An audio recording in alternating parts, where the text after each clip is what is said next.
Welcome to the Urban Wine Club podcast. Pour a glass, sit back, and enjoy the show.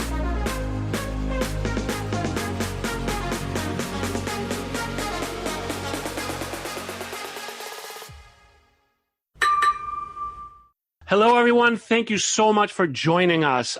We have an amazing webinar today, something that is very close to my heart, something that I'm very interested in, something that I don't know a whole lot about, but we have the perfect trio here to kind of educate and show us the way. But before we get into all the details, I'd just like to introduce myself. My name is Ari. Thank you for joining us on Urban Wine Club's webinar series.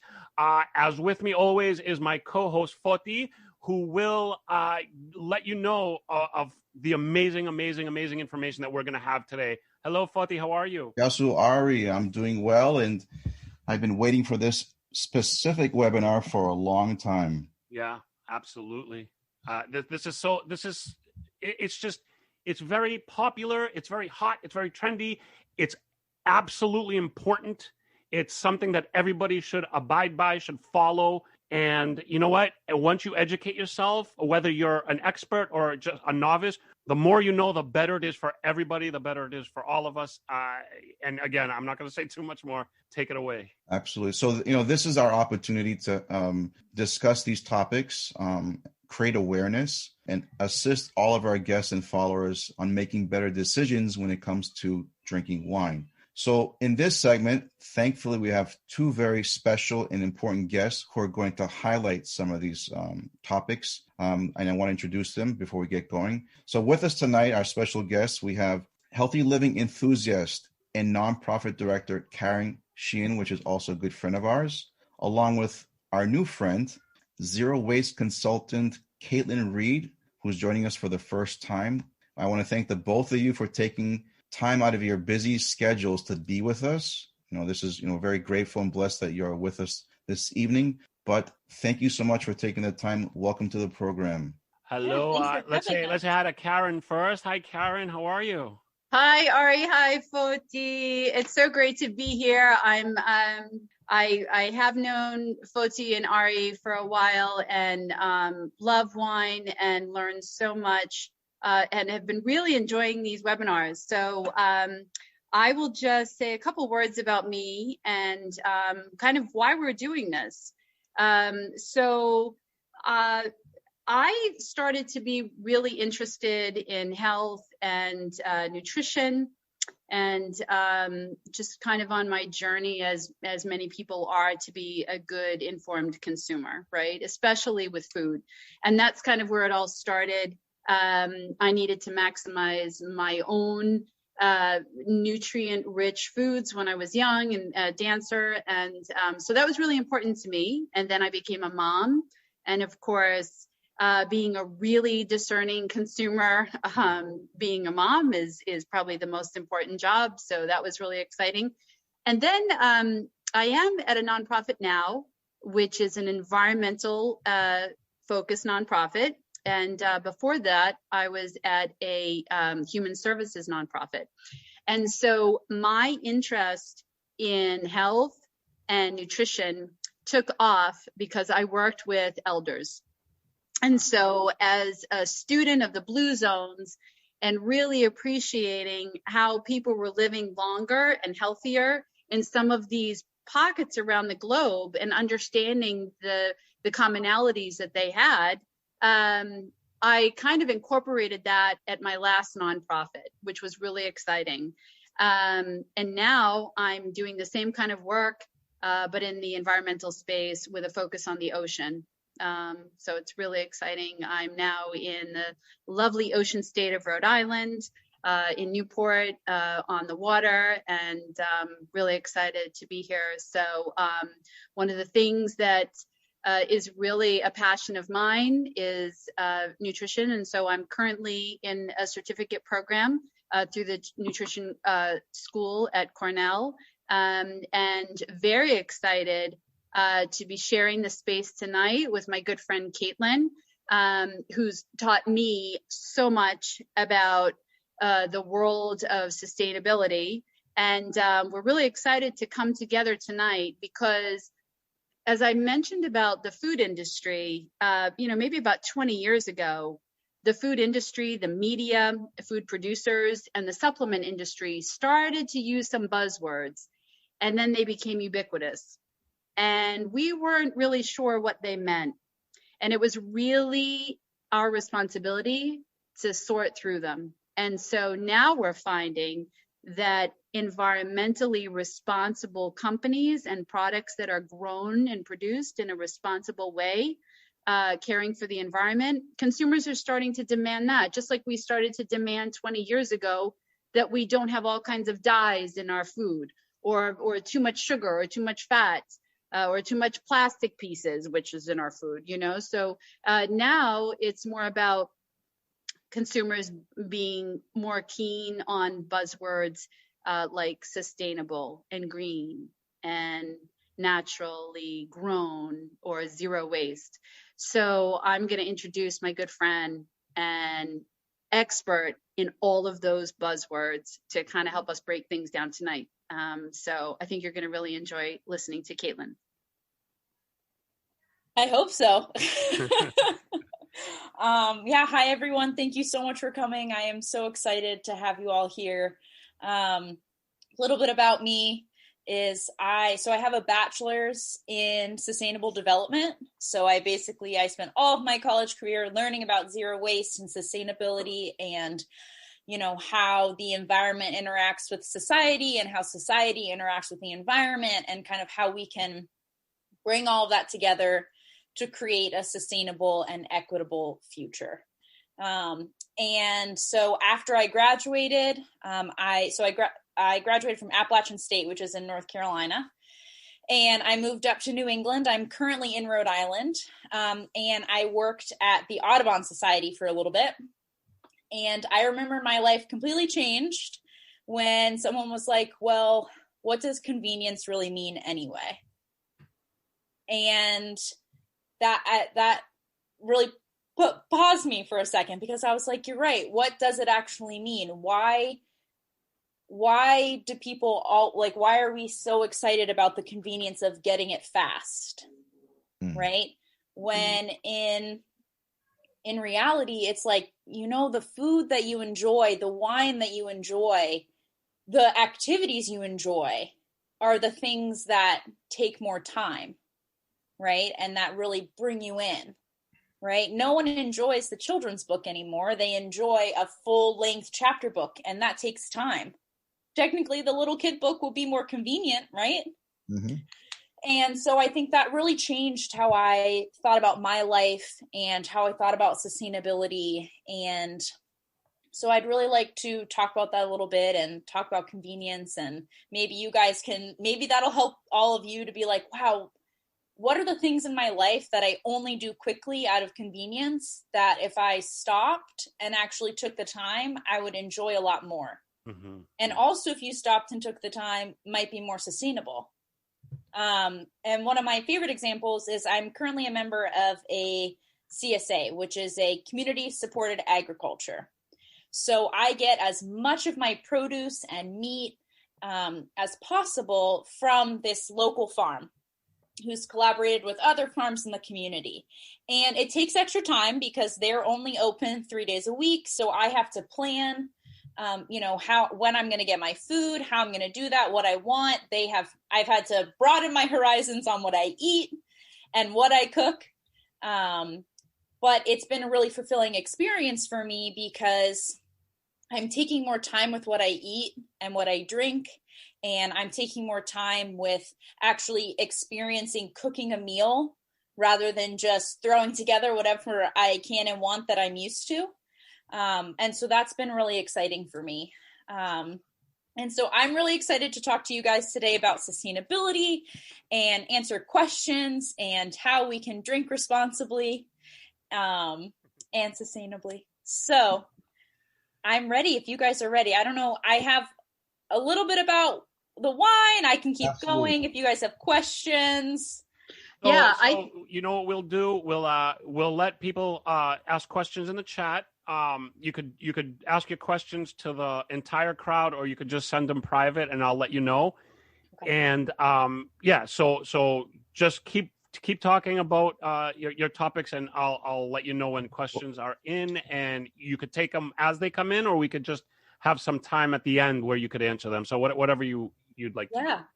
I'm happy with either. I mean, I love to keep the conversation going. So sometimes a question in the moment can be more relevant than at the end. So whatever works. Yeah. Oh, and then also I met Foti and Ari through Karen. Karen and I work together at the nonprofit that she is currently the director of development at. And so I just absolutely love Karen, and I'm so excited for this opportunity. And it's been really great getting to know Foti and Ari. So yeah, that's how this all came to be. Thank you, Kaitlyn. We appreciate it. This is great. So what we'd like to maybe how we can kick off is that obviously our guests and our followers are wine drinkers, wine lovers, and our topic is basically tying in that whole conversation about, organic and sustainability, right? Those are the two main topics that would resonate with our followers when it comes to wine. So maybe we can talk about, organic farming and what it means, and sustainability and what does that mean? Absolutely. So let's start with sustainability. Right off the bat, the best definition of sustainability that I believe is the best definition of sustainability is meeting the needs of the current generation without compromising the ability for future generations to meet those same needs. Certain resources in our environment that are finite, and there are certain resources that are renewable. So a finite resource is fossil fuels and natural gas, right? A renewable resource is water and solar and wind. So those are resources that can be replenished, they can be revived, they can be renewed, whereas we only have a certain amount of oil, right? So that's kind of the best way to break it down. Once we use all of the oil, we've compromised the ability for any other generation to come to use oil. Right. Thanks, Lena. Yeah, so that's what I studied. So then I went and I studied, and I've dedicated my career to understanding how we can then implement these changes to make sure that I don't have any kids yet, but that my kids and their kids can meet the same needs and be able to survive as well as I have been able to, right? So we also break sustainability down into 3 different sections, and that's the environment, the economy, and society. So all 3 of these go together in a little bit of a Venn diagram. You can picture it. And you have to have a balance within the 3 of these in order to have sustainability, right? If you have an inequitable economy, then environment and society will also be inequitable, right? And so that's another reason, a lot of times right now we're hearing environmental justice is social justice. And that's so true, because you can't have social justice without having environmental justice, because environmental justice, environmental sustainability is innate to being able to survive. So, and I think a great example of this is, more often than not, low income areas, right? They're the ones that are closest to the toxic dumping grounds. Mm-hmm. Right. Yeah. And they don't have the agency or the social status to be able to fight that. Whereas if a company went into a very well-off area and tried to dump their toxic waste there would be people that have the social and economic means to fight that. Yeah. Right. So that's the example that I usually use. So then we can get to wine, because wine comes back to the environment, but it also comes back to the economy and the society, right? Like, drinking wine is social.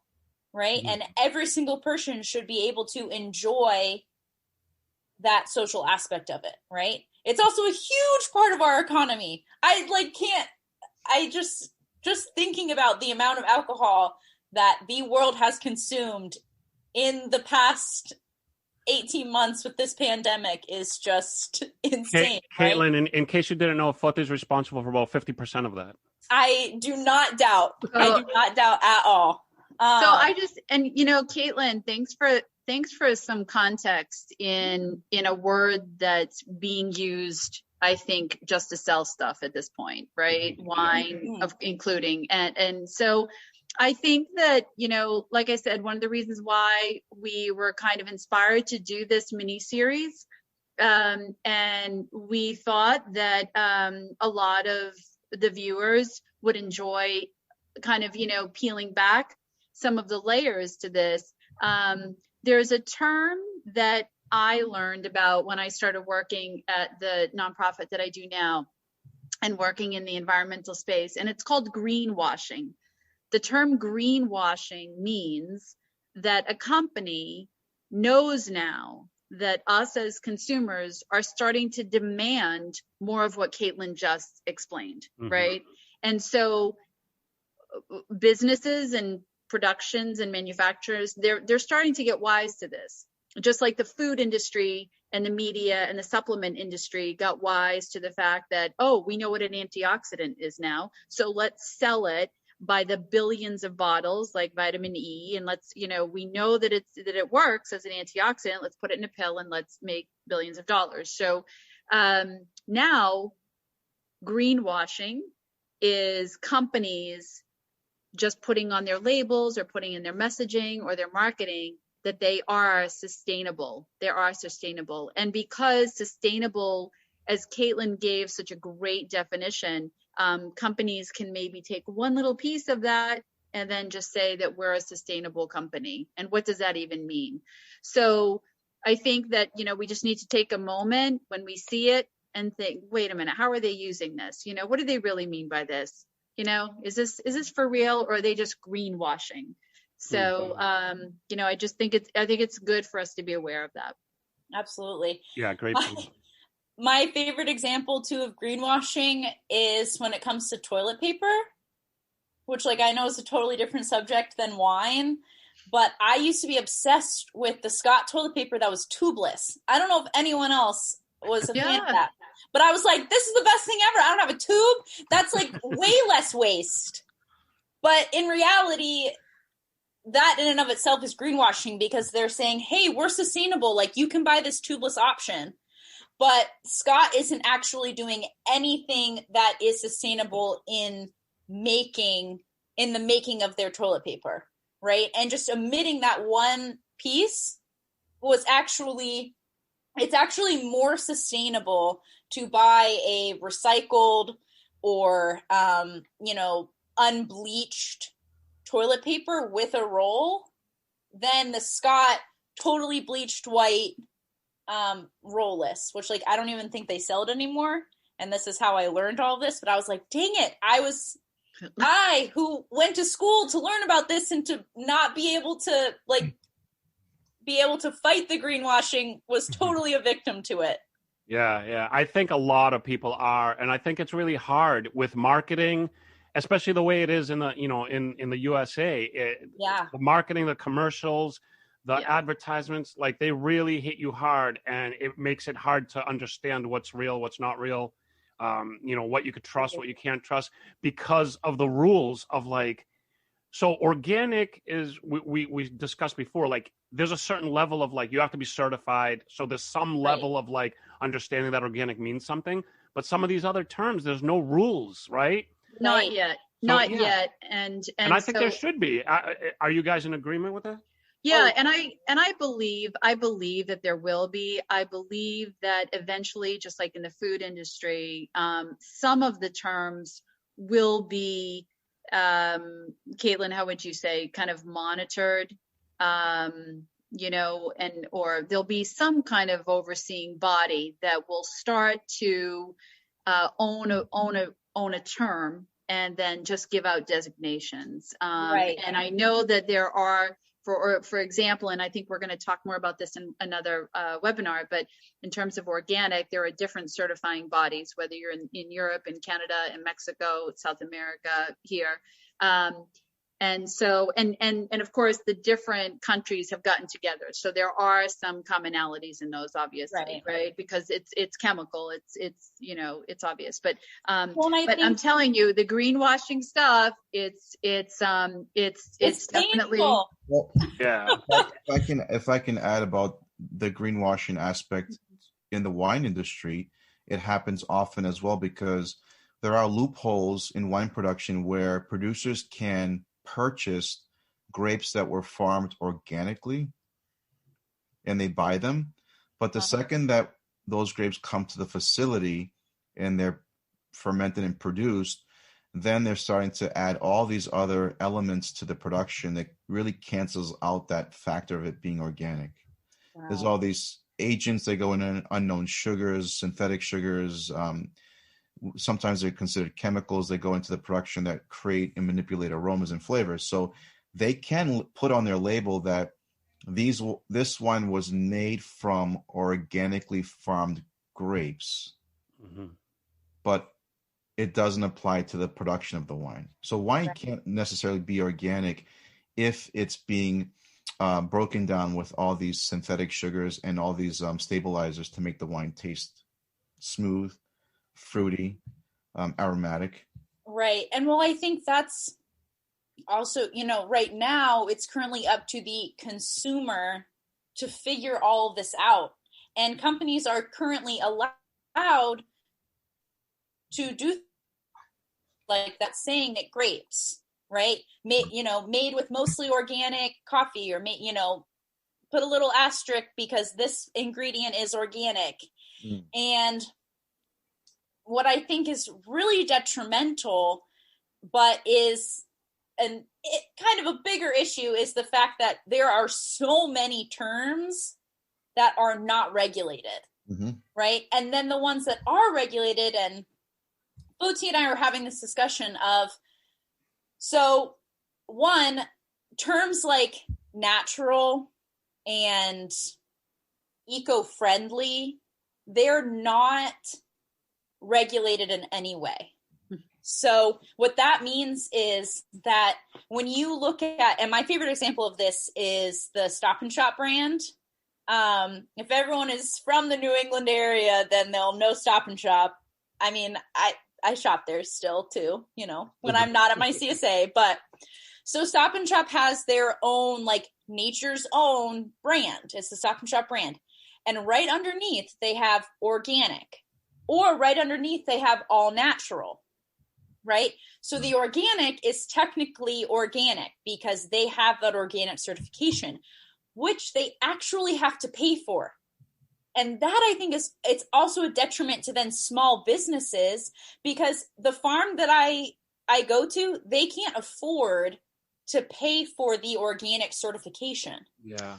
But Kaitlyn, I was just going to say that to that point, I know someone who started a beverage company. To get that certification, from what I understood, this is it's a non-alcoholic beverage.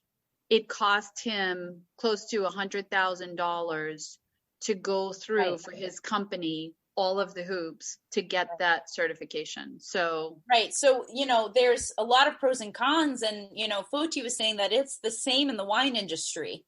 And there are so many wines. Both of the wines that we are drinking tonight, one of them has the organic certification. Foti, which one is that? Sorry. It's the red wine from Portugal, from Afros.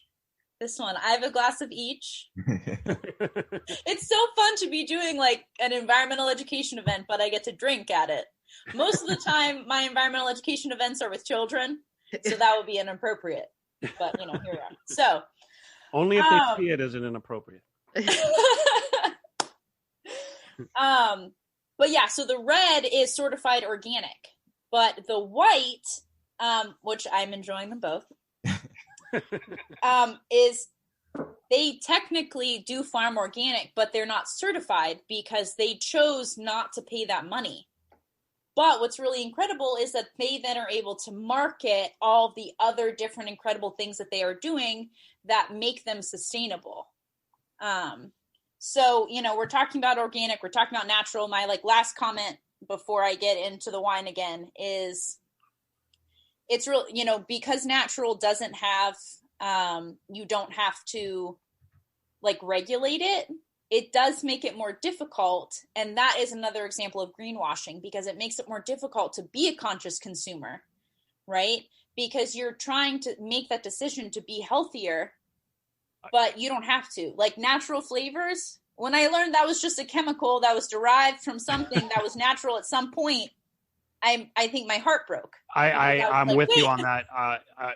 Somebody told me about that, and I was like, oh my God, this whole time I thought natural flavors was something good.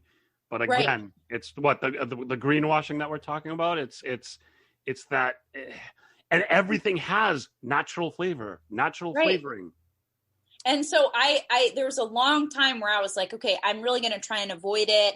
And I'm not going to buy this and I'm not going to buy that because it has natural flavor in it. And I mean, sometimes you just can't avoid it. And it is what it is. But it is really frustrating because they also advertise it as a great thing.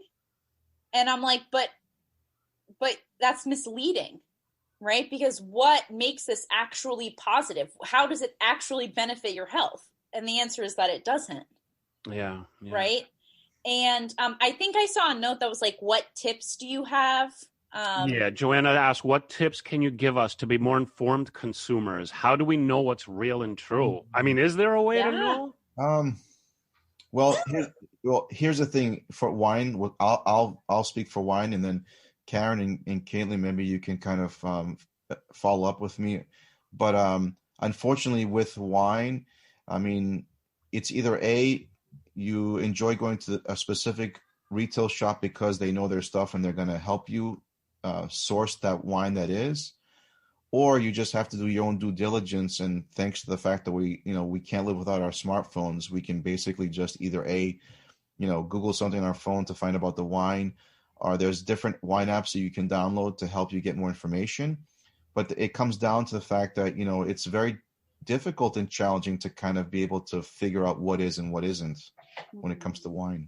Yeah. I would say, Joanna, to answer your question in a very general way, which I think is probably one of the first defaults we can work with, is to know that if you see the word sustainable or eco-friendly, if you see those words, my feeling is that unless they first give you the specifics as to what they're doing, which makes them either environmentally responsible or they're doing a practice that's good for the community or something, unless they're outlining and being very detailed about that out front, I would be almost suspicious if they're just using very vague words like sustainable or eco-friendly. I would be more apt to go with a company that's coming out front and saying exactly what they're doing. Be specific about what they're doing up front. And I think that's one of the best ways to kind of separate them. Because if you look at marketing and if it's saying eco-friendly, just take a minute, go to their website, see what they're actually doing, or go to they'll post on their social media, if you want to see what they're doing, if they're giving examples about their farming, if they're giving examples about, their ingredients in their foods, then you'll know. So a couple tips. Yeah, that was awesome, Karen. Thank you. And a couple tips that I also have. One, if you're looking at a company, I'm not trying to throw any company under the bus or anything like that, but I think Tide is a good example right now because Tide has just your Tide Pods, your regular laundry detergent, and then all of a sudden they have a sustainable box, which is this cardboard box that's technically then also wrapped in plastic. and they're like, oh, this is the sustainable option. Technically it's not. And I'll bet you $5 that inside of that cardboard box is another plastic bag.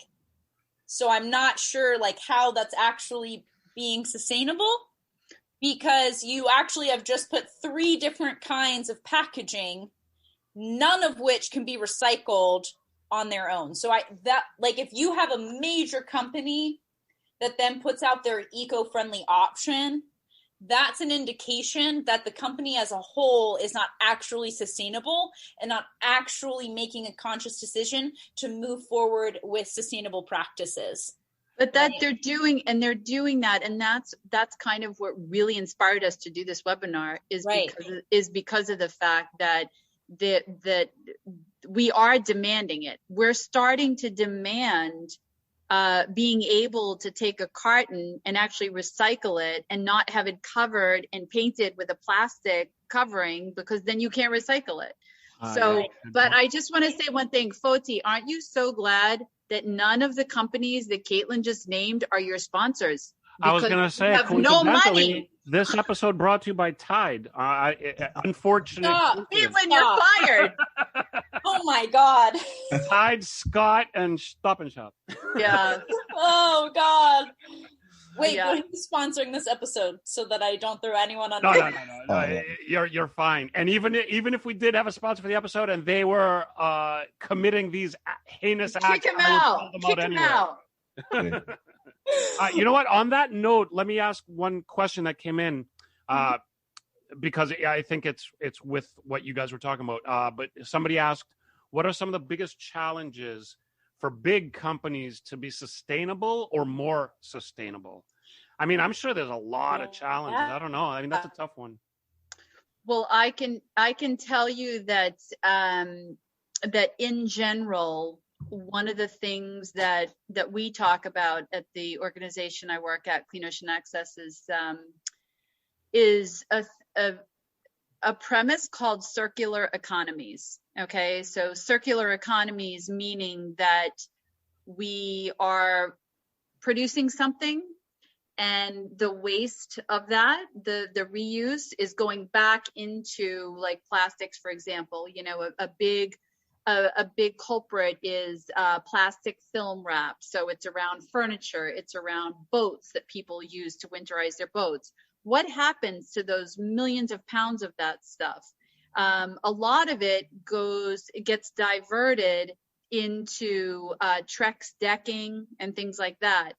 But if it doesn't go back into making more of it, then we keep pulling, like Kaitlyn was saying, you know, those fossil fuels, right? More petroleum will be made to make more plastic. So and then you're creating more waste that also is difficult to be recycled. Right. So one of the barriers to that obviously is the economics, right? And I think to answer that person's question, Ari, is, you know, some of the companies need to be very creative about how to live in a capitalist, economy, which is not a bad thing. It's not a bad thing, but it's to make a decision and to do their homework and maybe partner with other companies and other entities in their space so that it makes sense for them financially. And then they also need to be okay and trust consumers. Because if I have $20 to spend on something, say if I go into Fotios shop and I've got, all right, say $25 to spend on a good bottle of wine. And I look at 2 different bottles of wine and Foti says to me, oh, Karen, you know, you're going to be really interested. This wine is great.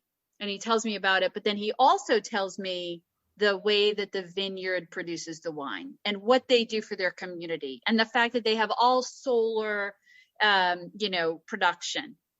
And then there's another one. He goes, oh, this wine's also really good. You're going to love the taste, just like this one. I'm going to go with the first one. Why not? Why, right? And it's $2 more. I'm still going to go with it. So I think that companies, they might have to make an investment to answer that person's question. They might have to, it might have to be like, 2 steps forward, 3 steps back at the beginning.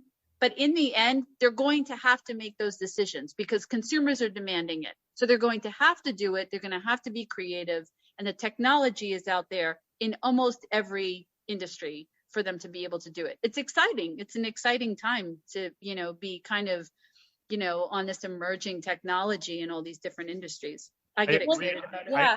I agree that it's an exciting time, but I also personally, I feel like it's a scary time because if everybody was kind of educated and on board, I'd say like this is like such a transitional, exciting time. But like, if anything taught us anything over the last couple of years, it's like there's a lot of misinformation out there. There's a lot of like conspiracy out there. Like $2 more for something that's going to help the environment. Oh, that's just, somebody trying to make more money off of us and blah, blah, blah. People really need to be educated and really need to like,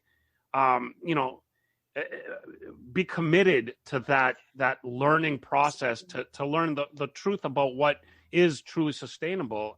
And I think that's such a big problem today. I mean, I don't know if you guys. Yeah. No, I agree. And I also think it comes down to accountability as well.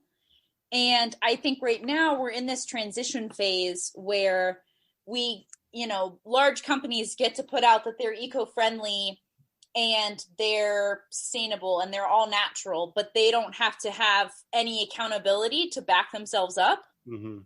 But as consumers continue to push, right, and as we continue to not take no for an answer and demand these kind of regulations, we are going to see these changes that are going to be really exciting and that are going to be really great and positive for the environment. Yeah. And then I think one, and again, like we're kind of moved away from the wine again. Sorry. I actually have some really awesome things about the wine that I want to share. But one of the biggest challenges for large companies, and, there's a whole aspect of corporate sustainability that you can talk about and learn about, and climate capitalism and all these other things that could be a whole other webinar in and of itself. But one of the largest issues is like a large company in a capitalist society, their main objective is to make money. Yep. So right now it is cheaper in the short term. Yes. Not in the long term, but in the short term for a company to use fossil fuels, to use, going back to what Karen was saying with the plastic that goes on boats, right? When we were both working at Clean Ocean Access, this was a big issue. It's still a big issue for her. And they use virgin plastic. So plastic that is brand new every single time because it's actually cheaper than collecting all the plastic that we then shrink wrapped our boats in, taking that and turning it back into that same thing, right? And that's that circular economy that Karen was talking about, but it's currently more expensive than creating virgin plastic, right? And so it's those kind of shifts that are challenges for large companies that also rely on the government and on society to say like, hey, this shouldn't be more expensive, right? It goes for good food, right? Organic is always more expensive at the grocery store, right? When we're talking about food equity and environmental equity and social equity, right?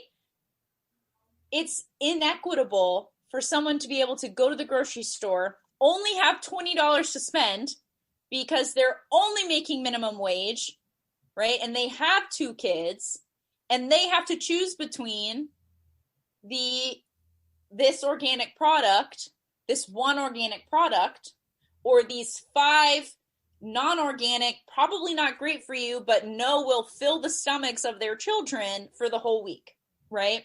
Yeah. So, anyway, I went off on a tangent there. Well, look, we're going to get back to the wine, but there's a couple more questions.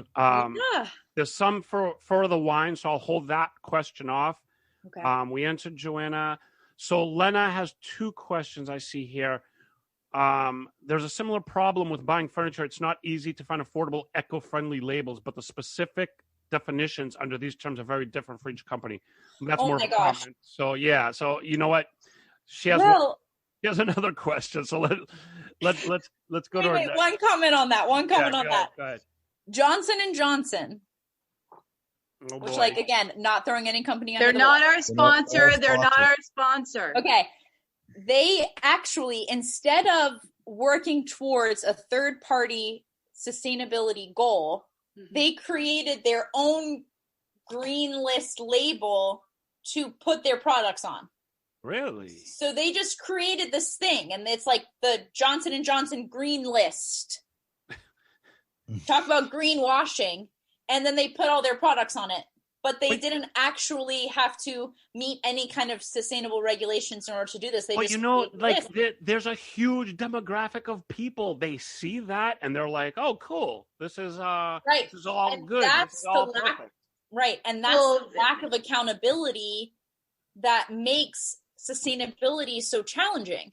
And so, Ari, do you remember when we were talking earlier? You mentioned about when you first saw natural tasting or natural flavoring, you got all excited. Yeah. So it's just, as we evolve, right? And as we learn more about, the harm that we're doing to the planet by constantly producing more virgin plastics, right?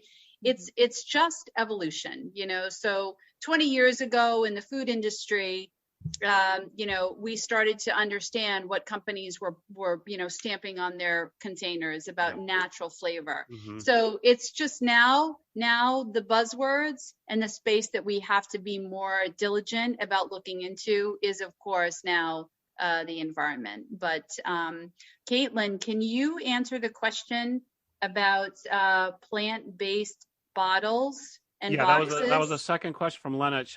What's your opinion? And boxed wine. That's a really good question. Both of those questions are kind of together. So let's stick them together. So one was, is boxed wine more sustainable than bottled? And what's your opinion on plant-based bottles and boxes? How legit is that?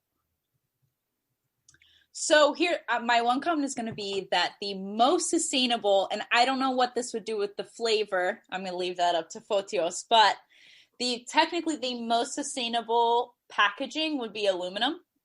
Aluminum is, as long as it's not, again, coated with plastic on the inside, which Coca-Cola bottles are. Look up that experiment.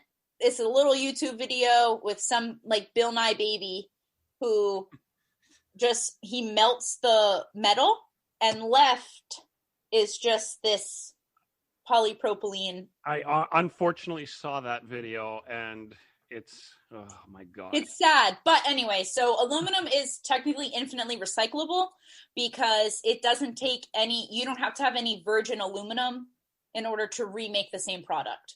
So a can be made out of 100% old cans, right? Yes. Whereas like plastic bag, like you might see this bag is made from 50% recycled plastic. That's because certain plastics can't actually, the same grade of plastic can't be recycled. Mm-hmm. So it takes a certain amount of virgin plastic with the recycled plastic in order to actually make the product, right? So you actually can't recycle plastic. You can only downcycle it, because once you make once you make a plastic bottle, that plastic bottle cannot become a plastic bottle again with only old plastic bottles. You would have to have some virgin plastic to make a new plastic bottle. However, all of those plastic bottles could become plastic bags, right? So that's why you'll see plastic bag made from 100% recycled plastic, because it's old plastic water bottles. But then from that plastic bag, it can't actually be recycled anymore. It can only be turned into more plastic bags. I see. Right. So it can't ever become, and it can't ever be upcycled, and it can't ever be recycled. It can only be downcycled to a less sturdy type of plastic. So, but then, and I'm seeing everyone's questions too. So like, yeah, sorry Yeah, if I go on some tangents. That's why I was saying, like, you know, if we could jump in with a question, we will, but finish your thoughts, and Okay. when there's time at the end, we'll get to the next ones too. Sounds good. So is boxed wine more sustainable than bottled? I honestly don't know, but because I've never really thought specifically, but if I'm thinking about if you look at a boxed wine, you have the cardboard box, and then inside you have the plastic bladder, right? Mm-hmm. And that plastic bladder is the same as a plastic bag, where it can't be recycled at a regular recycling facility, and it can only become a plastic bag again, right? Now, the cardboard can be recycled and can be made into another cardboard box. Mm-hmm. So there's both of those, but then if you have a glass bottle, you only have one type of recycling that needs to be done, and it can be done at any kind of commercial recycling. I almost said composting. Sorry, recycling facility. Well, could I be a Debbie Downer right now? I don't know. Sometimes I have a hard time because I feel like all I do is like bring people down. They're like, no, and I'm like, wait, we'll get to the positives. But I was just going to say very quickly, like I think bottled is great because bottles, you know, it's glass and you can recycle it, but glass weighs a lot. So think about how much wine is transported from place to place, shipped from place to place, flown, whatever it is. That weight itself is something that adds to its unsustainability, or whatever you want to call it. But, and Ari, that goes back to trying to always support your local farmer, your local vineyard, your local, you know, Foti. I mean, you can talk about the quality and the choices that we have in terms of local vineyards. I mean, sometimes it's just not possible depending on where you live. Yeah. But it's getting better. There's definitely great local vineyards in New England. There's great vineyards on the Atlantic coast, like in the Carolinas. There's a lot of progression in local wineries in the East Coast for sure.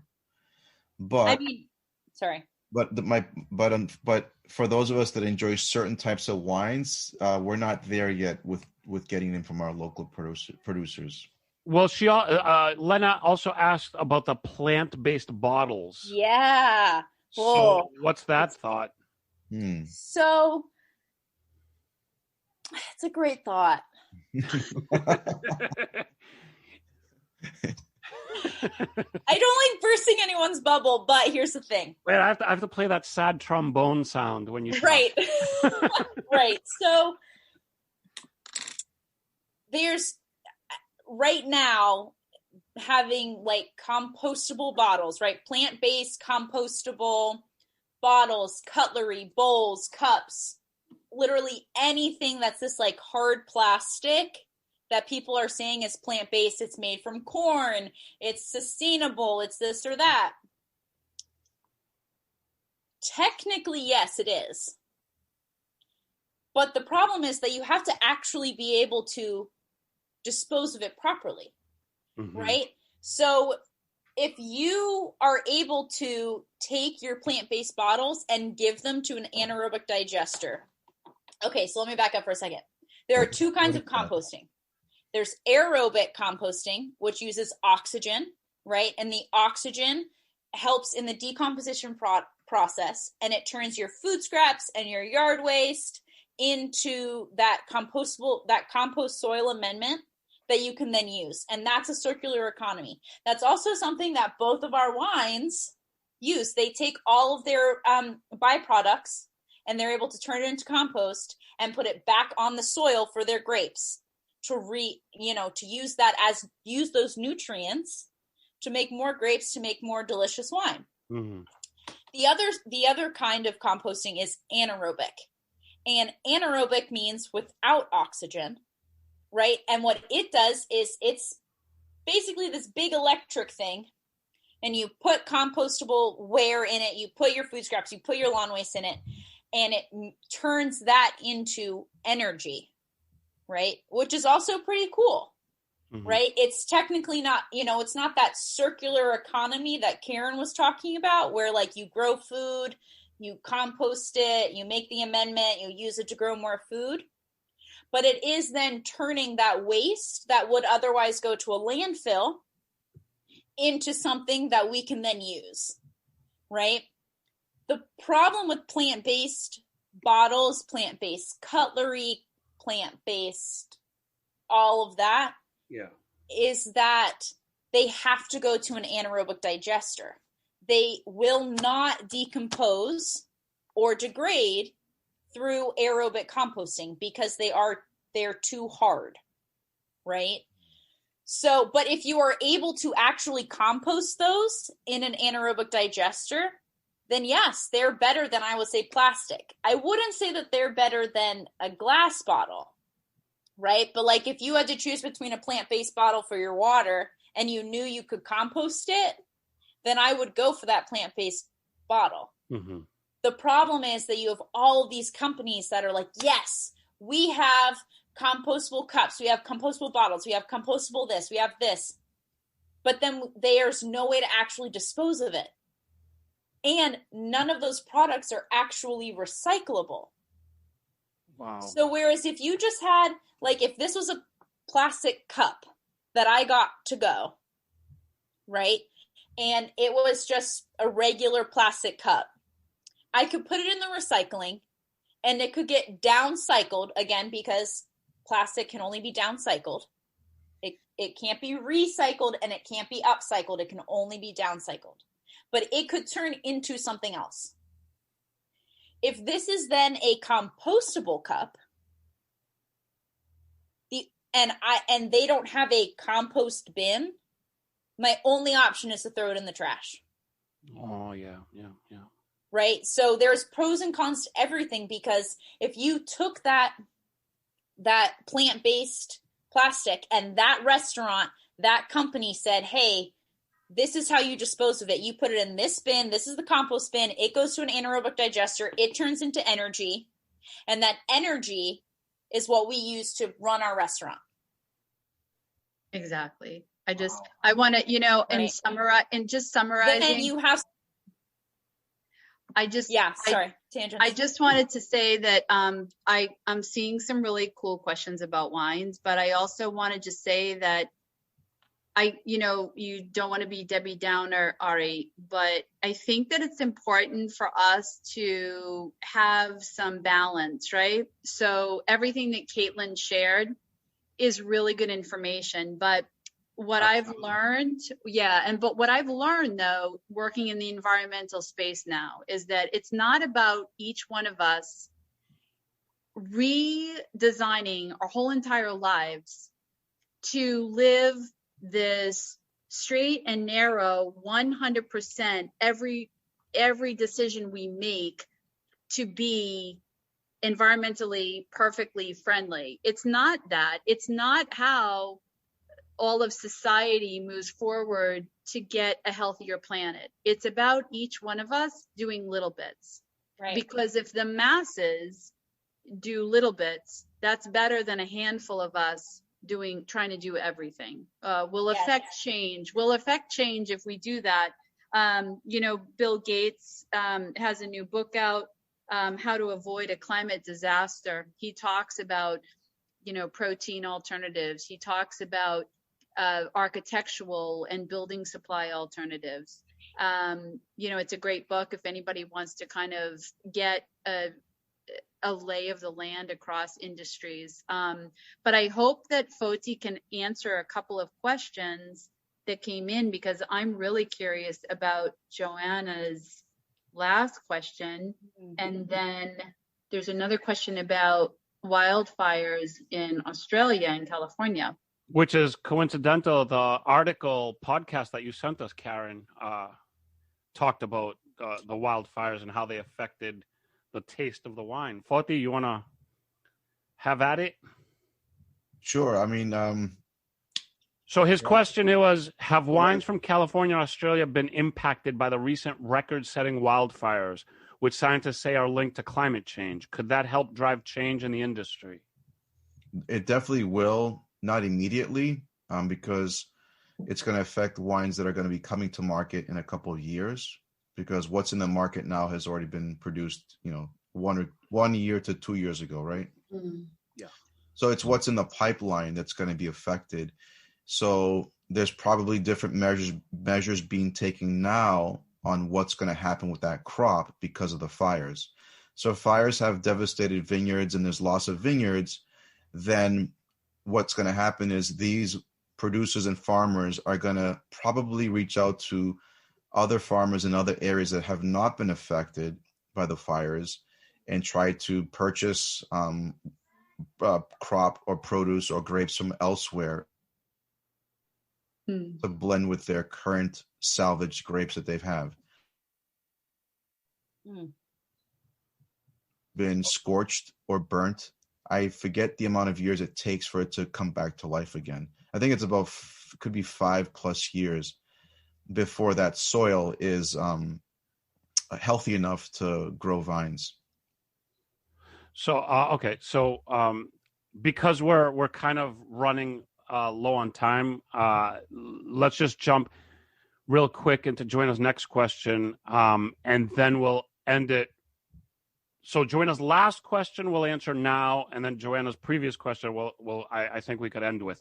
So her last question was, Foti, will you talk about why French wine is usually less processed clean? I'd like to know why, and why don't other countries follow suit? Well, that goes for a lot of other European countries. So France in particular is a country that makes up about thousands of different wineries and vineyards. They have a very involved wine industry. They are the pioneers of winemaking. They set the standard from years ago as far as quality and being disciplined, but also countries like Italy, Spain, Portugal, Greece are all advocates, and they also produce wine in a very clean fashion, because we mentioned a lot of these small wineries, family-owned operations, they practice by tradition organic farming, and they've always been involved in the practice of being sustainable because of their traditions as well. So France is in the top of most people's minds as far as, clean, less processed wine, but so are all of these other countries in Europe. So the European Union in general, their countries produce wines in a cleaner fashion. And what does that mean? Is that the EU actually prohibits a lot of what is allowed in the US for winemaking. Interesting. All right. Thank you so much. All right. So, so why don't we end with this next question? I think we don't want to end. Yeah, we'll keep going all night long. And I think both the timing on that. both Karen and Kaitlyn, I think, can go to this one. So Joanna asked another question, which was, what terms can we trust? Fair trade, single source, local? Are there terms that are regulated besides certified organic if, say, we're shopping at a supermarket? And is the wine industry following suit? Because I rarely see these terms on wine bottles. Yeah, absolutely. So I would say that, Kaitlyn, maybe if you could give a synopsis of a couple of those, but then Foti would be the best person to talk about the wines, right? Definitely. Yeah, definitely.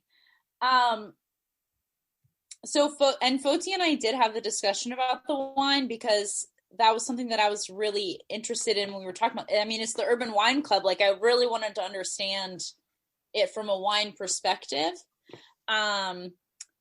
So I think that the best terms that you can trust are local. I think, because usually local has to be within at least 250 miles. Otherwise, it's not local. And usually if it's local, that means that you have a lower carbon footprint because it didn't have to travel as much. And because you're more than likely supporting a smaller business, right? Especially in the Northeast. And, the one comment is fair trade. I would say usually you can trust fair trade. There are some issues with whether, it's an issue with like livable wage, whereas technically the federal minimum wage in the United States of America is $7.25. Federal. Now, that's what I made in college because that is the minimum wage in North Carolina. That's what Foti makes right now, too. Right. In Massachusetts, the state minimum wage, which then trumps the federal minimum wage for the state, is $11. In Rhode Island, it's $10.50. Kaitlyn. So you have to make that minimum wage, right? Now, in fair trade situations, when you're importing from third world countries, it might technically be fair trade because you are paying out the minimum wage that is dictated by the government. But just because it's dictated by the government doesn't actually mean that it's a fair and livable wage. Good point. Because let me tell you, $7.25 an hour did not pay for all of my bills. No, that's okay? ridiculous. That's ridiculous. And you know, there's a whole conversation on that, and we're not going to obviously get into it here. Of course. But you know, the topics that we're covering are just we could talk. This is the first episode, just so everybody out there knows. This is the first episode in a series because there's so much we're going to talk about. But please, Kaitlyn, finish your thought, and then we'll sign off after that, and I'll tell everybody about the series. So yeah. No, I mean, I think that was kind of the end of my thought. But the thing that I do want to leave you all with, because I feel like sometimes when we have these discussions, people are like, and this happened to me all the time, what do I do now? Because you're telling me that this isn't right, and this isn't right, and this doesn't actually get recycled, right? And I think what I hope that you can take away from this at the end of the day, with all this knowledge of being an informed consumer, and that as of right now, it is on the consumer to make those decisions. Yes. Right? And I hope that one day it can actually be on these regulatory bodies that we are supposed to put our faith in. As of right now, we can't. So it is up to us. So, and I think a great step is coming to this webinar and talking about it. Yeah. So keep doing you. You're being awesome. Then my last point that I want to end us all with is it's okay to be imperfectly sustainable, right? It's okay to to get a single-use coffee cup, especially in the pandemic. My 2020 goal, my resolution was to not use a single-use coffee cup. And I didn't. And it was the worst because I never got to have my coffee. And I never, I didn't go to any local places because I couldn't take my cup. Right? It was the worst year to do that. And then in 2021, I was like, I really just miss getting a good cup of coffee. There's this local place, it's called a Simple Merchant, and I just really want to get their coffee, and I'm going to use the single-use cup, and I'm not going to feel guilty about it. And that's okay. Because you, as a consumer, as a person, as an active member of our society, are taking steps to be more sustainable. And we, like Karen said earlier, we can't ask you to be perfect. I can't ask myself to be perfect. Speak for yourself, Kaitlyn. Oh, sorry, Ari. I have to say, Ari is however perfect in every way, and he never does anything wrong. Yeah. I whittled down a tree to use as a toothpick today. So I have to say though that I'm appreciative of the fact that Fotios found two wines that are both really delicious and good choices. If people want to do those small steps, just make some small steps. And both of these wines are excellent. I'm not a huge white wine drinker, as Foti knows. And I really like that. I like it a lot. The red wine is probably going to be one of my favorites. It's really good. Yeah. They were both delicious. I did have a glass of each during this webinar. Anyway, but yeah, so thank you so much for listening to me rant about all these different things. It was so great to talk to you all tonight. Well, I'm gonna say one thing. I'm gonna say that we've done a lot of webinars. We've talked about a lot of subjects. This, for me, is something that is absolutely 100% probably one of the most important things we've ever talked about in a webinar. Something that affects me, affects it affects everybody, but it really affects me because I think about it so much, and I love to hear people who are really knowledgeable on the subject. And you guys, I mean, this one episode that we just did, I learned so much. I never even heard the term down cycle. Like, that's something I learned today, and it's amazing. Like, there's so much for us to do. There's so much for us to learn.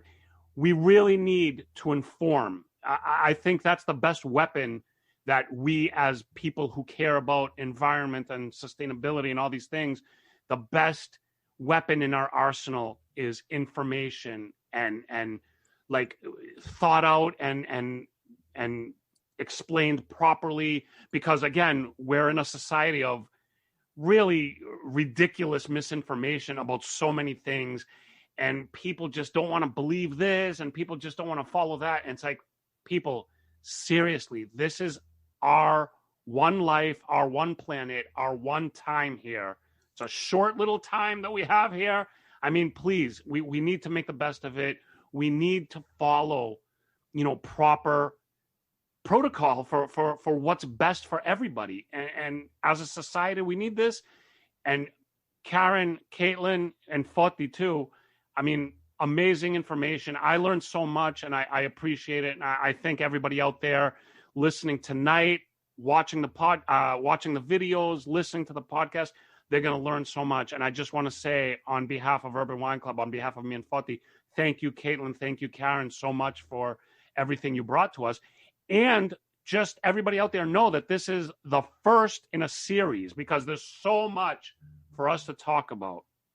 And, we're going to do a whole series. We're going to talk about different subjects that fall under this umbrella. And, please follow us. Stay tuned, watch, listen, because it's really good information. I've learned so much. I'm sure people out there learned much. And again, thank you, Karen. Thank you, Kaitlyn. And thanks for having me. Foti, you want to say anything? You know what's weird? I bet you Kaitlyn didn't even know this, but she mentioned your nickname that I used to call you, the anaerobic digester. So that was like weird. I don't even know how she knew about that.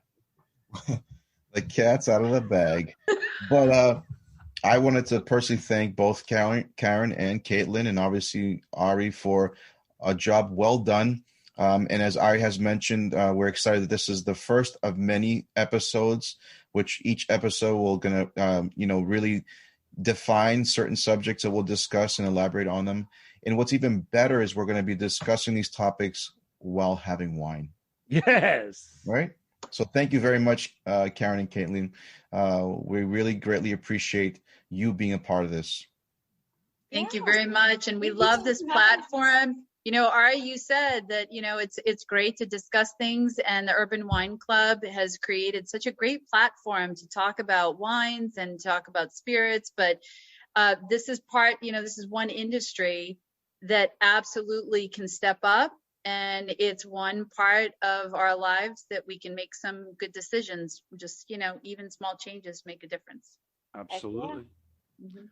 All right. Thank you guys once again. Karen Sheehan, Kaitlyn Reed, Fotios Stamos, Ari Kalos. Thank you guys.